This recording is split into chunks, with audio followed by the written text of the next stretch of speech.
Hello guys, good evening. So guys, ये अपनी vision की 13 एंड 14 दिसंबर की डेली करंट अफेयर्स की मैगजीन है। तो गाइस, मैं थोड़ा सा नोटिस कर रही हूँ कि जो मैं मतलब कि डेली जो करंट अफेयर्स अपलोड कर रही हूँ, लाइक अगर 25 की कर रही हूँ तो उस पर तो लोग व्यू कर रहे हैं, लेकिन अगर कोई मैं प्रीवियस डेट्स की कर रही हूँ तो वो लोग व्यू कम कर रहे हैं। ठीक है, मतलब कि देखो, मैं आप लोगों के लिए ही कर रही हूँ और आप लोग ही बताओ व्यू नहीं कर रहे हो, तो फिर बताओ क्या फायदा है कि अगर मैं पेंडिंग कोई काम पूरा कर रही हूँ। ठीक है, तो चलो खैर कुछ नहीं है, मैं फिर भी कराऊंगी क्योंकि कई लोग हैं, कम से कम वो तो कर रहे हैं। खैर, फर्स्ट टॉपिक है हमारा लैंडलेस वुमेन। ये भी सर्वे किया है जिसमें ये बताया कि ओनली नियर अबाउट हमारी जो इंडिया में ओनली 13% वुमेन है जो एग्रीकल्चर लैंड को होल्ड करती है। ठीक है, तो गाइस ये जो अपना न्यूज है वो हमारा GS3 एग्रीकल्चर सेक्शन में क्या होगा, कवर होगा। ठीक है, तो अपना स्टार्ट करते हैं। अभी जो फाइंडिंग्स है वो किसका पार्ट है, देखो अभी क्या सेंटर फॉर लैंड गवर्नेंस हुआ है जिसके अंडर ये फाइंडिंग्स की गई हैं। एक प्राइवेट कंसल्टेंसी फर्म है जिसने ये फाइंडिंग्स की हैं। तो इंडेक्स में हमने क्या किया है, डिफरेंट स्टेट्स को रैंक किया है कि वुमेन किस स्टेट में जो होल्ड करती हैं लैंड राइट्स एज पर देयर परसेंटेज। ठीक है, तो फाइंडिंग यही है कि सबसे ज्यादा अगर वुमेन के पास किसी स्टेट में अगर लैंड होल्डिंग्स है वो सबसे ज्यादा लक्षद्वीप और मेघालय में है।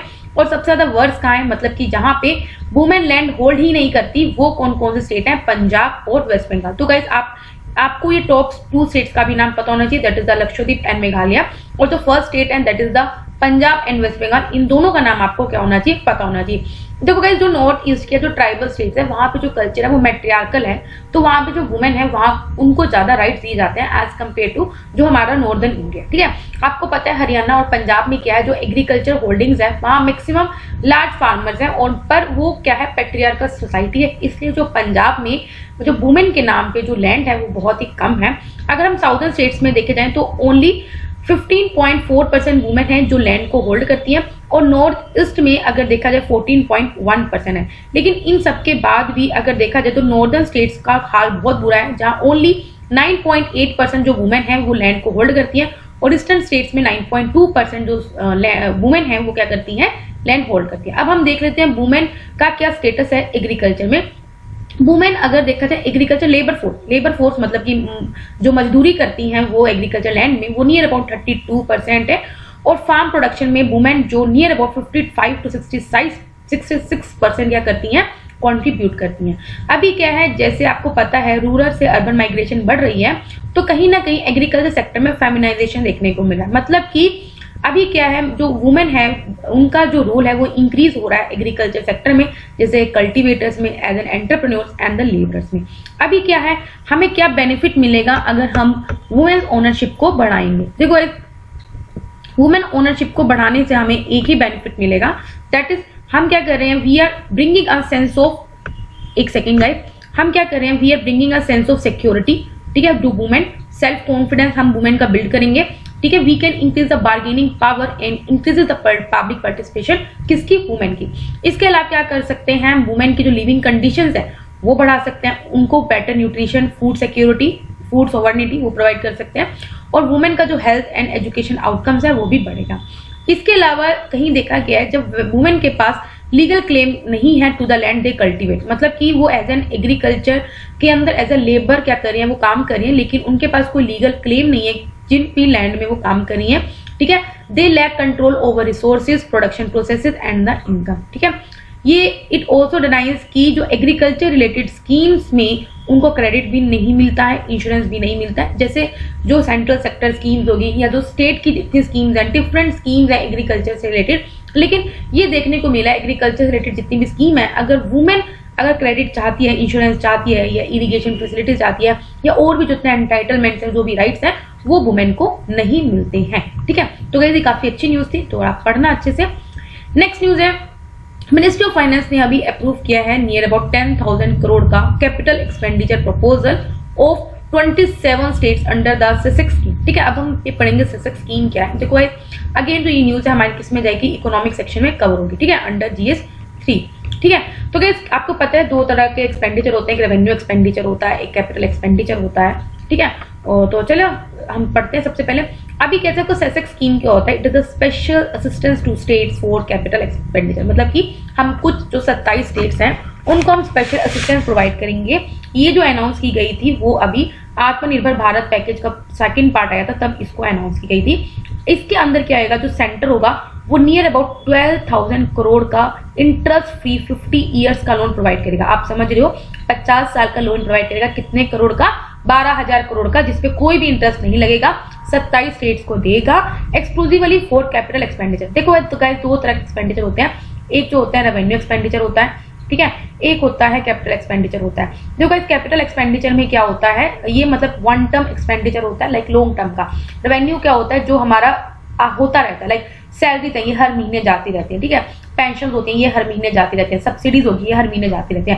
कैपिटल एक्सपेंडिचर होता है जो हम एक बार में बहुत ज्यादा खर्चा करते हैं, लाइक मतलब कि कभी 10-15 साल में एक बार का खर्चा हो गया, तो ये क्या होता है, कैपिटल एक्सपेंडिचर होता है। और इसके रिटर्न में हमें क्या मिलता है, इसके रिटर्न में हमें कुछ ना कुछ प्रोडक्ट मिलता है। जैसे हम अगर रोड इंफ्रास्ट्रक्चर बना रहे हैं, तो रोड इंफ्रास्ट्रक्चर पे अगर हम करोड़ों रुपए खर्च कर रहे हैं, तो वो कैपिटल एक्सपेंडिचर है, और उसके रिटर्न में हमें क्या मिल रही है, हमें रोड मिल रही है, ठीक है।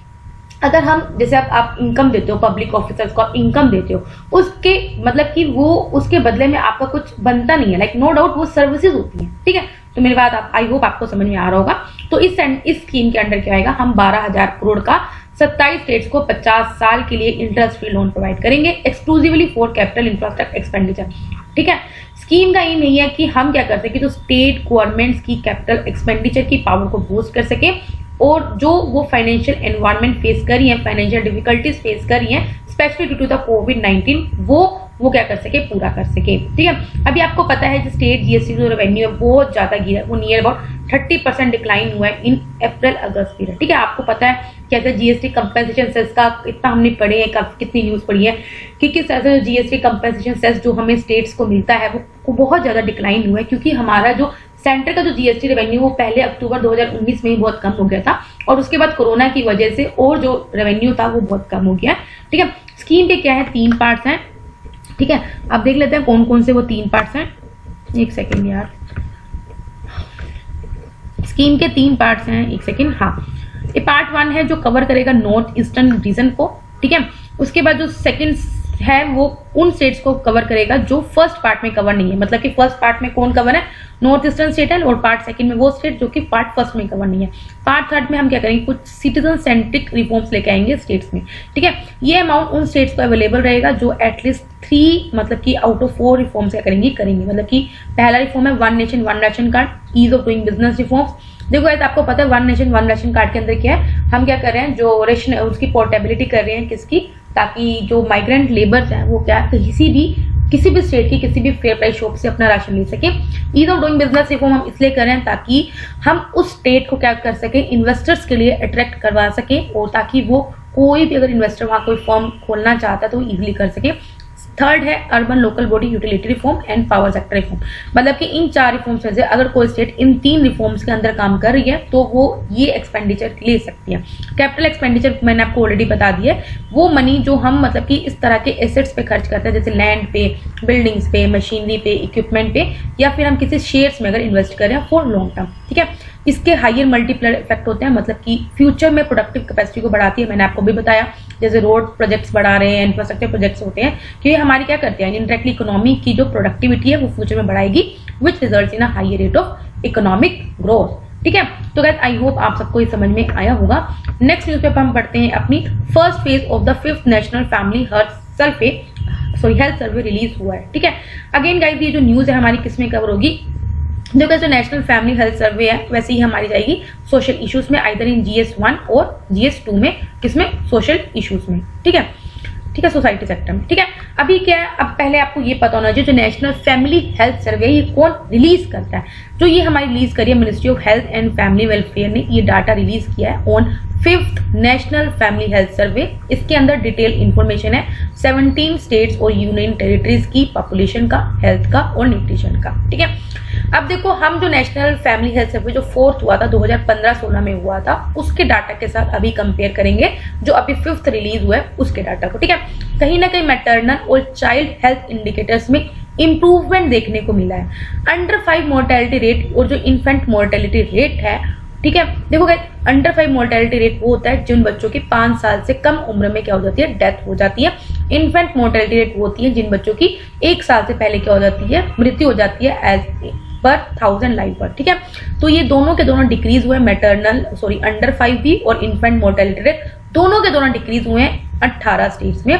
इसके अलावा जो नियोनेटल मोर्टेलिटी रेट है, जो नियोनेटल मोर्टेलिटी रेट होता है वो विद इन 1 मंथ के अंदर जो बच्चों की डेथ हो जाती है उसे बोलते हैं, वो भी 15 स्टेट्स और यूनियन टेरिटरीज में क्या हुआ है, डिक्रीज हुआ है। ठीक है, इसके अलावा जो माल न्यूट्रिशन जो इंडिकेटर है वो वर्ष में, मतलब कि नो डाउट हमारा जो कुछ इंडिकेटर्स हैं अंडर 5 मोर्टेलिटी रेट और इन्फेंट मोर्टेलिटी रेट चाहे कम हो, लेकिन जो माल न्यूट्रिशन के जो इंडिकेटर्स हैं जैसे स्टंटिंग, जो चिल्ड्रन हो गए, अंडरवेट, ओवरवेट, ये जो बच्चों के जो पॉपुलेशन है वो और घट, मतलब कि इसके अंदर और बच्चे ज्यादा बढ़े हैं। ठीक है, जो चिल्ड्रन जो स्टंटेड है, स्टंटेड हम उन लोगों को बोलते हैं जिन बच्चों की हाइट कम होती है एज कम्पेयर टू एज, वो उन लोगों की जो बच्चों की पॉपुलेशन है वो 13 स्टेट्स में इंक्रीज हुई है, जबकि वो बच्चे जिनका लो वेट है as compared to their height, उन बच्चों की जो पॉपुलेशन है वो 12 स्टेट्स में इंक्रीज हुई है। ठीक है, इसके अलावा जो अंडरवेट और ओवरवेट चिल्ड्रन की जो पॉपुलेशन है वो भी 16 और 20 स्टेट्स में बढ़ी है, मतलब कि अंडरवेट बच्चों की पॉपुलेशन 16 स्टेट्स में बढ़ी है और ओवरवेट चिल्ड्रन की जो पॉपुलेशन है वो 20 स्टेट्स में बढ़ी है। ओवरवेट चिल्ड्रन इसलिए बढ़ रहे हैं क्योंकि आपको पता है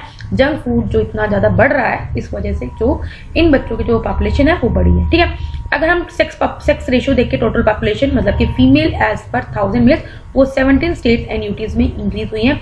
इसके अलावा जो फर्टिलिटी रेट है वो डिक्लाइन हुई, ये बहुत अच्छी बात है क्योंकि आपको पता है हम चाहते हैं कि हमारा इंडिया का जो फर्टिलिटी रेट है वो 2.1 हो जाना चाहिए। ठीक है, क्योंकि जो कॉन्ट्रासेप्टिव यूज है इसका इंक्रीज हुआ है इन मैनी स्टेट्स।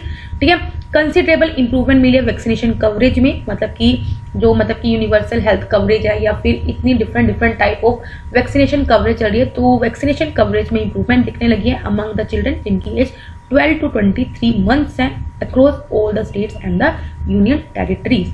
ठीक है, तो गाइस आई होप आप सबको ये समझ में आया होगा। अब हम बढ़ते हैं नेक्स्ट न्यूज पे, क्लाइमेट एक्शन समिट 2020 हेल्ड। ठीक है, अभी क्या हुई है, क्लाइमेट एक्शन समिट हुई है 2020 की। तो ये जो हमारी न्यूज है किसमें जाएगी, एनवायरमेंट सेक्शन में जाएगी अंडर GS3। ठीक है, देखो समिट को किसने होस्ट किया है, देखो गाइस अगर आपने इस बार यूपी PCS का एग्जाम दिया होगा उसमें डायरेक्ट पूछा था कि कौन से समिट को किसने होस्ट किया, किस कंट्री ने, तो ये आपको पता होना चाहिए। समिट को होस्ट किया गया है कितनी कंट्रीज के द्वारा, यूनाइटेड नेशंस, ठीक है, UK that is the United Kingdom and France, इन तीनों के द्वारा होस्ट किया गया in partnership with Chile and the Italy. ठीक है, अब ये जो समिट हुई है वो इसलिए हुई है ताकि इसमें क्या हुआ, जो पेरिस एग्रीमेंट जो कि 2015 में आया था, इसकी 5th एनिवर्सरी बनाई गई है जब हमने पेरिस एग्रीमेंट को क्या किया था, अडॉप्ट किया था। आप सबको पता होगा पेरिस एग्रीमेंट क्या है, काफी बार डिस्कस करते हैं, इवन हर दूसरे दिन हम डिस्कस करते हैं। Paris agreement legally binding international treaty है, किस पे, क्लाइमेट चेंज पे, जो हमने 2015 में अडॉप्ट करी थी at 25th conference of parties in Paris. इसका गोल यही था कि हमें क्या करना है, अपना जो ग्लोबल वार्मिंग है उसको लिमिट करना है, और हम चाह रहे हैं कि हम अपना जो टेम्परेचर है, ग्लोबल का जो टेम्परेचर है उसे 2 डिग्री सेल्सियस से ज्यादा ना बढ़ाएं, और प्रेफर यही है कि 1.5 डिग्री सेल्सियस से ज्यादा ना बढ़ाएं। इस समिट में क्या हुआ है, कंट्रीज ने कुछ न्यू कमिटमेंट्स करी हैं under 3 pillars of Paris agreement, मतलब कि हम क्या करेंगे, mitigation, adaptation and finance commitment. ये शेप लेगा न्यू नेशनली डिटरमाइंड कॉन्ट्रीब्यूशन। आपको पता है न्यू नेशनली डिटरमाइंड कॉन्ट्रीब्यूशंस क्या होते हैं, इसके अंडर क्या है, काफी जो स्टेट्स हैं मतलब कंट्रीज हैं उन्हें क्या करना है, कुछ मतलब कि एक सेकेंड यार, हाँ यस, ठीक है, इसमें इन्होंने क्या किया है, एक तो न्यू नेशनली डिटरमाइंड जो कॉन्ट्रीब्यूशंस हैं इनको अडॉप्ट करेंगे, कुछ लॉन्ग टर्म स्ट्रेटेजीज सेट करेंगे ताकि हम किस तरह से अपने नेट जीरो एमिशंस को अचीव कर पाए, क्लाइमेट फाइनेंस कमिटमेंट्स ताकि हम और जो वल्नरेबल कंट्रीज हैं उनको हम क्या कर सके, सपोर्ट कर सके, कुछ हम एडेप्टेशन प्लान्स एंड पॉलिसीज लेके आएंगे। ठीक है, इंडिया का क्या प्रोजेक्ट है पेरिस एग्रीमेंट कमिटमेंट्स में, आपको पता होना चाहिए G20 कंट्रीज में से अकेली इंडिया ऐसी कंट्री है जो अपने पाथ पे है एज पर पेरिस एग्रीमेंट। ठीक है, अगर 2005 के लेवल से देखें तो हमने 21% जो अपने एमिशन इंटेंसिटी है उनको क्या किया है, डिक्रीज किया है। सोलर कैपेसिटी हमारी इंडिया की कितनी बढ़ चुकी है, मतलब कि जो 2014 में ओनली 2.63 गीगावाट थी वो 2020 में बढ़ के कितनी हो गई है, 36 गीगावाट हो चुकी है। इसके अलावा जो यूनाइटेड नेशन एनवायरमेंट प्रोग्राम की जो एमिशन गैप रिपोर्ट 2020 में आई थी, उन्होंने बोला है जो इंडिया की पर कैपिटा एमिशन है वो ग्लोबली के 60% कम है, मतलब जो ग्लोबली जितनी भी है उससे 60% कम है इंडिया की। ठीक है, जो कि बहुत अच्छी बात है। इसके अलावा क्या रिसेंटली गवर्नमेंट ने एक एपेक्स कमेटी भी कॉन्स्टिट्यूट करी है ताकि हम क्या करें, पेरिस एग्रीमेंट को क्या करेंगे, इंप्लीमेंट करेंगे। ठीक है, अब जरा देख लेते हैं इंडिया के जो नेशनली डिटरमाइंड गोल्स हैं उसमें क्या है, उसके गोल्स का क्या स्टेटस है। ठीक है, हम ऑलरेडी जो हमारे एमिशंस हैं उनको 33 to 35% रिड्यूस कर चुके हैं। ठीक है, मतलब कि जो हमें 2030 तक जो हमें अपने एमिशंस कम करने हैं फ्रॉम 2005 लेवल, उसमें हम ऑलरेडी 33 to 35% रिड्यूस कर चुके हैं। इसके अलावा जो हमारे non fossil fuel based industry, मतलब इलेक्ट्रिसिटी, जैसे सोलर से इलेक्ट्रिसिटी आप प्रोड्यूस कर रहे हो, ठीक है, या फिर पानी से जो इलेक्ट्रिसिटी आप यूज करो, मतलब कि कोयले का यूज नहीं कर रहे हो, फोसिल फ्यूल्स का यूज नहीं कर रहे हो, उसका जो शेयर है वो भी हमारा क्या 40% हो जाएगा बाय 2030। हम ऑलरेडी कार्बन सिंक क्रिएट कर सकेंगे कितना 2.3 to 3 billion ton of carbon dioxide. तो गाइस कार्बन सिंक काफी बार बता चुकी हूँ। कार्बन सिंक के मतलब कि कुछ इस तरह के सोर्सेज बनाना जो आपके जो एमिशंस हैं उनको एब्जॉर्ब कर सके, जैसे आपका पेड़ हो गया, जैसे इफोरेस्टेशन करना, ठीक है, ओशंस बढ़ाना, ठीक है। तो ये सब क्या है, ये नेचुरल क्या होते हैं, कार्बन कैप्चर सोर्सेज होते हैं। तो हम already 2.5 to 3 billion ton of carbon dioxide ताकि सिंक कर सकें उतना हम क्रिएट कर चुके हैं थ्रू एफोरेस्टेशन प्रोग्राम, ठीक है। तो गाइस आई होप आप सबको ये समझ में आ रहा होगा। चलो अब हम बढ़ते हैं अपनी नेक्स्ट न्यूज पे। Can not force couples into the family planning, government tells supreme court, ठीक है। तो ये जो हमारी न्यूज है ना, ये हमारी GS1 और GS2 आइदर इन ये सोशल इश्यूज में ही आएगा। क्या आएगा, सोशल इश्यूज में आएगा, ठीक है। मतलब कि अब क्या है, कोई भी कपल्स को जैसे कोई सास ससुर ये सब मतलब कि आपको फोर्स करते हैं कि फैमिली प्लानिंग करो भाई, बच्चे करो, आपकी शादी होगी, 2 साल हो गए, 3 साल हो गए, बच्चा करो, तो अब आपको कोई भी फोर्स नहीं कर सकता। ऐसा किसने बोला, सुप्रीम कोर्ट ने बोला है, ठीक है। अब हम बता देते हैं जो अभी क्या है, एक पेटिशन फाइल की थी, ठीक है। तो उस पेटिशन की फाइल में क्या है, सुप्रीम कोर्ट ने रिस्पॉन्ड किया है और कुछ मेजर्स लेके आए हैं कि किस तरह से हम जो 2 चिल्ड्रन नॉर्म्स को हम क्या करेंगे, स्ट्रिक्टली इंप्लीमेंट करेंगे। देखो गाइस, कुछ फैमिलीज ऐसी होती हैं जो लड़के की चाह में क्या बच्चे करवाते रहते हैं। मतलब कि अगर आपके लाइक 2 अगर पहले लड़कियां होगी, 1 लड़की होगी, 2 लड़की होगी, 3 लड़की होगी, तो एंड जब तक लास्ट लड़का नहीं होगा वो करवाते रहेंगे, ठीक है। क्योंकि आपको पता है हमारी इंडिया की पैट्रियार्कल सोसाइटी है और ये माइंडसेट कोई भी नहीं चेंज कर सकता, इवन एजुकेशन भी चेंज नहीं कर सकती, ठीक है। इवन कि आप देखना अर्बन एरियाज में ये ज्यादा मतलब कि ज्यादा है as compared to rural area. ये जो सोच है वो ज्यादा अर्बन एरियाज में भी वो करती है, ठीक है। तो अभी क्या है, कुछ एफिडेविट एक पेटिशन फाइल की गई थी, तो उसके रिस्पॉन्ड में सुप्रीम कोर्ट ने बोला है कि हमें कुछ ऐसे मेजर्स लेने चाहिए कि जो 2 चिल्ड्रन नॉर्म का जो क्राइटेरिया है उसको स्ट्रिक्टली इंप्लीमेंट करना चाहिए। इसलिए जो सेंटर ने सुप्रीम कोर्ट को बोला कि एक कोएर्जन लेना चाहिए, मतलब कि कुछ फोर्स या कुछ मतलब लॉ बनाना चाहिए ताकि जो certain number of children in order to control the population is counterproductive and leads to demographic distortion। मतलब कि हमें इस तरह के कुछ मेजर्स लेने ताकि हम पॉपुलेशन को भी कंट्रोल कर सके और जो सर्टेन नंबर ऑफ चिल्ड्रन ही हमें अलाउ करनी चाहिए कि that you can born certain number of children. जैसे चाइना में 1 चाइल्ड पॉलिसी आई थी, तभी चाइना की जो पॉपुलेशन है वो भी डिक्रीज पे है, ठीक है। सेंटर ने क्या किया है, एक सेकेंड, सेंटर लेके आया था programme of action of the international conference on population development 1994 में, जिसमें क्या है इंडिया भी सिग्नेटरी है, लेकिन वो कोर्जन और फैमिली प्लानिंग को इक्वली नहीं करता, ठीक है। फैमिली प्लानिंग जो प्रोग्राम है इंडिया में वो वॉलंटरी है, अपनी मर्जी का नेचर है। मतलब कि इसमें जो कपल है वो खुद डिसाइड करता है अपनी फैमिली का क्या साइज होना चाहिए और अपने अकॉर्डिंग क्या करता है, फैमिली प्लानिंग मेथड्स को अडॉप्ट करता है जो भी उनके लिए बेस्ट है according to their choice without any compulsion, ठीक है।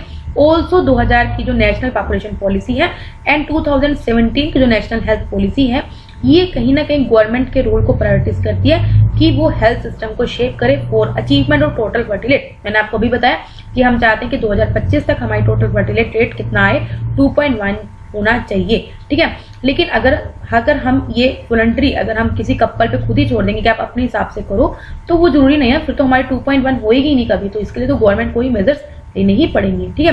रिसेंट जो डेमोग्राफिक ट्रेंड है वो इंडिकेट करे कि हमारा इंडिया की जो पॉपुलेशन ग्रोथ है वो स्लो हुई है, ये हमने पढ़ा भी है, ठीक है।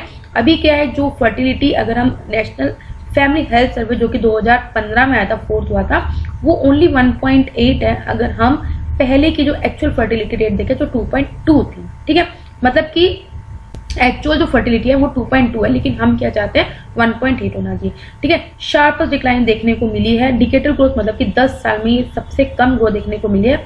आप देख सकते हो 1991 से 2001 में जो ग्रोथ थी, मतलब 21.54% के उसमें पॉपुलेशन बढ़ी थी, और अगर 2001 से 2011 में देखें तो पॉपुलेशन कितनी बढ़ी है, ओनली 7.64, मतलब कि बहुत ज्यादा क्या डिक्रीज देखने को मिला, ठीक है। टोटल फर्टिलिटी रेट क्या होता है, वुमेन की लाइफ टाइम में जितने बच्चे वुमेन के होते हैं उसी को हम उसकी वुमेन की टोटल फर्टिलिटी रेट बोलते हैं, ठीक है। It refers to the total number of children born or likely to be born to a women in her lifetime, ठीक है। अपनी लाइफ टाइम में वो कितने बच्चे पैदा करती है उसे हम उसकी टोटल फर्टिलिटी रेट बोलते हैं, ठीक है। जो TFR है वो एज पर मतलब कि कितना होना चाहिए, 2.1 होना चाहिए चिल्ड्रन पर वुमेन, इसको हम रिप्लेसमेंट लेवल फर्टिलिटी रेट बोलते हैं, ठीक है। जो TFR है वो लोअर होता है than RFL which can lead to the decline in the country's population, ठीक है। नेक्स्ट बात हम अपनी छोटी छोटी न्यूज पे, सनराइज इंडस्ट्रीज। अब क्या थी सनराइज इंडस्ट्रीज, शायद मैंने आपको एक बार पहले भी बताया सनराइज इंडस्ट्रीज क्या होती है, या हमने इससे रिलेटेड जहां तक मेरे को याद है मैंने टेस्ट सीरीज में क्वेश्चन करवाया था आपको विजन में, ठीक है। अगर आप मेरे साथ शुरू से जुड़े हुए हैं तो आपको पता होगा, ठीक है। रिसेंटली गए नीति आयोग के जो CEO है उन्होंने फोकस किया है कि भी सनराइज इंडस्ट्री पे फोकस करने की बहुत ज़्यादा जरूरी है। सनराइज इंडस्ट्रीज देखो कौन सी इंडस्ट्रीज होती हैं, सनराइज इंडस्ट्रीज वो होती हैं जो जिनकी ग्रोथ रेट बहुत ज़्यादा होती है, जैसे कुछ स्टार्टअप्स हो गया और वेंचर कैपिटल फंडिंग की कुछ वेल्थ होगी। कुछ एग्जांपल्स क्या है सनराइज इंडस्ट्री के, तो गाइस आपको पता होना चाहिए ये होती क्या एक्चुअली, जैसे फूड प्रोसेसिंग इंडस्ट्री होगी, टेलीकॉम सेक्टर हो गया, हेल्थ केयर हो गया, तो ये सब जो इंडस्ट्रीज हैं they come under the sunrise industry. Sunrise industry कहीं ना कहीं हमें होप देती है कि कहीं ना कहीं हमारे जो डेवलपिंग सेक्टर है, डेवलपिंग मार्केट है, जो अभी इन्फ्लुएंसर स्टेज में मतलब कि जो अभी न्यू है, उनको वो रैपिड क्या कर सकते हैं, ग्रोथ कर सकते हैं। नेक्स्ट है Bharat bond exchange traded fund. काफी बार पढ़ा है हमने कि एक्सचेंज ट्रेडेड फंड क्या होते हैं। तो जो Bharat bond exchange trend fund है ये एक एक्सचेंज ट्रेडेड फंड है जो किसमें इन्वेस्ट करता है, AAA रेटेड बॉन्ड्स में इन्वेस्ट करते हैं जो भी पब्लिक सेक्टर की कंपनीज हैं जिनका फिक्स्ड मैच्योरिटी पीरियड होता है, ठीक है। नहीं समझ में आया आपको, कोई ना। देखो गाइस कंपनीज के क्या होते हैं, अलग अलग रेटिंग्स होती हैं, जैसे उनके लिए कौन से होते हैं, उनके लिए क्रेडिट रेटिंग एजेंसीज होती हैं, ठीक है। जो गाइस हर कंपनी को रेट करती हैं क्रेडिट रेटिंग एजेंसीज, ठीक है। उनकी क्या होता है पूरी हिस्ट्री देखती है कि उसके ऊपर क्या डेप्ट है, कितना उसकी परफॉर्मेंस है, उसके अकॉर्डिंग हम क्या करते हैं उन कंपनीज को क्या करते हैं रेट करते हैं। AAA कर देंगे, ठीक है, AA कर देंगे, ठीक है, A भी कर देंगे, B भी कर सकते हैं, ठीक है। और इनको जो क्रेडिट रेटिंग एजेंसीज के अगर मैं आपको एग्जांपल दूं, जैसे मूडीज होगी, ये हमारी कौन सी है, ये इंटरनेशनल है, ठीक है। अगर हमारी अपनी इंडिया की देखें तो केयर हो गई, ठीक है। ये क्या है, ये सब क्रेडिट रेटिंग एजेंसीज हैं जो क्या करती हैं किसी भी कंपनी की नेचर बताते हैं वो कितनी हेल्दी है और अगर आपको इन्वेस्ट करना है तो वो कितनी अच्छी है, आप उसमें इन्वेस्ट कर सकते हो या नहीं कर सकते, ठीक है। तो जो Bharat bond exchange traded fund है ये एक एक्सचेंज ट्रेडेड फंड है जो सिर्फ उन कंपनीज में इन्वेस्ट करती हैं जिसके जो बॉन्ड्स है वो क्या है AAA रेटेड है और उनकी जो मैच्योरिटी पीरियड है वो फिक्स है, मतलब कि अगर 5 साल है या 10 साल है वो फिक्स, ठीक है। एक्सचेंज ट्रेडेड फंड एक सिक्योरिटी होती है जो आपके इंडेक्स को ट्रैक करती है, एनी कमोडिटी और a basket of asset like index fund, but ये एक तरह का स्टॉक की तरह ही ट्रेड करती है, ठीक है। जो भी आप एक्सचेंज ट्रेडेड फंड के थ्रू अगर आप फंड रेज करते हो, इन्वेस्ट करते हो, ये क्या करती है, it helps in smoothing borrowing plan, मतलब कि आप इजीली क्या कर सकते हो, बोरो कर सकते हो of the participating central public sector enterprises और पब्लिक सेक्टर, ठीक है। गवर्नमेंट एक अभी न्यूज में ये था कि गवर्नमेंट क्या करने वाली है, third trench of Bharat bond ETF क्या करने वाली है, लॉन्च करने वाली है, ठीक है। नेक्स्ट न्यूज है दैट इज द प्रोजेक्ट लून, ठीक है। अब क्या प्रोजेक्ट लून क्या है, देखो गाइस ये एक नेटवर्क है किसका, स्ट्रेटोस्फेरिक बैलून्स का, which is design to bring internet connectivity to rural and remote communities world wide. देखो गाइस डायरेक्ट पूछा जा सकता है project loon is related to which, road project, internet project, communication, मतलब कि आप समझ रहे हो ना, कुछ आपको ऐसे ऑप्शन बता देगी टू रेलवेज, ठीक है, टू इंफ्रास्ट्रक्चर, ठीक है, इस तरह का आपको बता देगी। तो आपको पता होना चाहिए कि जो प्रोजेक्ट लून है वो किससे रिलेटेड है, वो आपको इंटरनेट कनेक्टिविटी प्रोवाइड करेगी टू रूरल एंड कुछ जो रिमोट कम्युनिटीज हैं, जो बैकवर्ड कम्युनिटीज हैं, वहां पे आपको इंटरनेट कनेक्टिविटी प्रोवाइड करेगी। स्ट्रेटोस्फेरिक बैलून इसको इसलिए बोल रहा है क्योंकि आपको पता है हमारे एटमॉस्फेयर की कुछ लेयर होती है, जैसे ट्रोपोस्फेयर हो गया, फिर स्ट्रेटोस्फेयर हो गया, ठीक है। तो स्ट्रेटोस्फेयर में ही अवेलेबल होगी।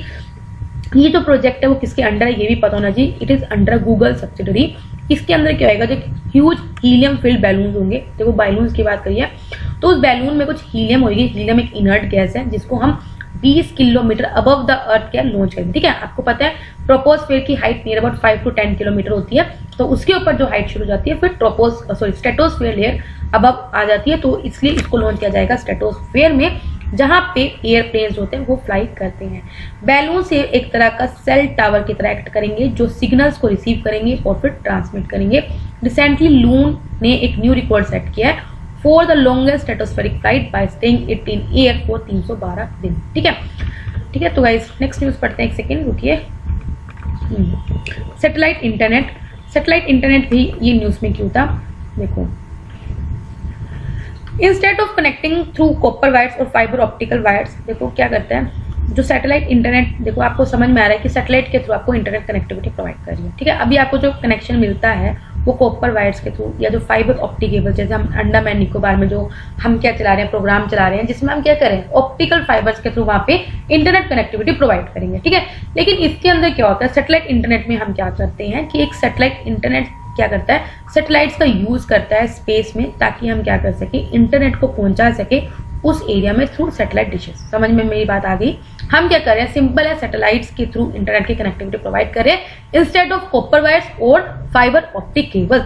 सैटेलाइट जो इंटरनेट डिशेज है ये अपस्ट्रीम और डाउनस्ट्रीम कनेक्शन दोनों प्रोवाइड करते हैं। ये स्पेशली उन एरियाज में कनेक्टिविटी प्रोड्यूस करेगी जहां पे केबल्स को बिछाना बहुत मुश्किल है। जैसे आप हिली एरियाज देखो, वहां केबल्स को बिछाना बड़ा मुश्किल है या फिर इम्पॉसिबल हो गया, जैसे हिली एरियाज हो गया, रिमोट एरियाज हो गया या आइलैंड हो गया। ये बैंडविड्थ, बट इसमें दिक्कत क्या है, बैंडविड्थ की लिमिटेशन है, मतलब कि यहाँ पे आपको क्या है, स्पीड अच्छी नहीं मिल सकती, ठीक है, या लेटेंसी बहुत कम होगी इसकी, ठीक है, और सेवरल मतलब कि और वेदर की वजह से क्या है, बहुत दिक्कत हो सकती है और ये एक्सपेंसिव भी होगी। ठीक है, नेक्स्ट है commando battalion for resolute action, that is the cobra.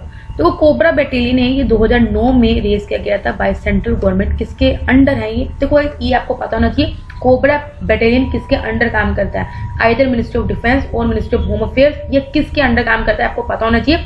It is under the CRPF, that is the central reserve police force, ताकि हम एक तरह का गुरिल्ला कॉम्बैट में, देखो आपको पता है ना गुरिल्ला किस तरह से गुरिल्ला वार्स होते हैं, मतलब कि रात में होते हैं मेनली, ताकि हम क्या कर सके, जो कुछ वायलेंस है, जो नक्सल अटैक्स होते हैं उनको हम क्या कर सके, काउंटर कर सके, या जो नॉर्थ ईस्ट में जो इंसर्जेंसी जो एक्टिविटीज होती रहती हैं उनको हम क्या कर सके, टैकल कर सके। 10 कोबरा यूनिट्स को 2008 से 2011 के बीच में रेस किया गया और ट्रेंड भी किया गया है, और मेनली कहाँ पे किया गया है जरा हम देख लेते हैं, छत्तीसगढ़, बिहार, उड़ीसा, झारखंड, MP, महाराष्ट्र, वेस्ट बंगाल, आंध्र प्रदेश, असम एंड मेघालय। ठीक है, नेक्स्ट है बख्शाली मैन्यूस्क्रिप्ट। अभी क्या है, बख्शाली मैन्यूस्क्रिप्ट पे जो ब्लैक डॉट है उसको आइडेंटिफाई किया किसने, ऑक्सफोर्ड यूनिवर्सिटी ने, as the first recorded use of the mathematical symbol for zero. मतलब कि ऑक्सफोर्ड यूनिवर्सिटी ने क्या किया, जो बख्शाली मैन्यूस्क्रिप्ट पे एक डॉट थी उसको ये बोला है कि ये पहली बार हमने कहीं पे जीरो का सिंबल किसी ने यूज किया था। इससे पहले जो रिकॉर्डेड एग्जाम्पल जीरो का माना जाता था वो 9th सेंचुरी की जो इंस्क्रिप्शन थी, दैट इज ग्वालियर में एक वॉल पे, मतलब कि टेम्पल की वॉल पे यूज किया गया था, तो उसे हम मानते थे।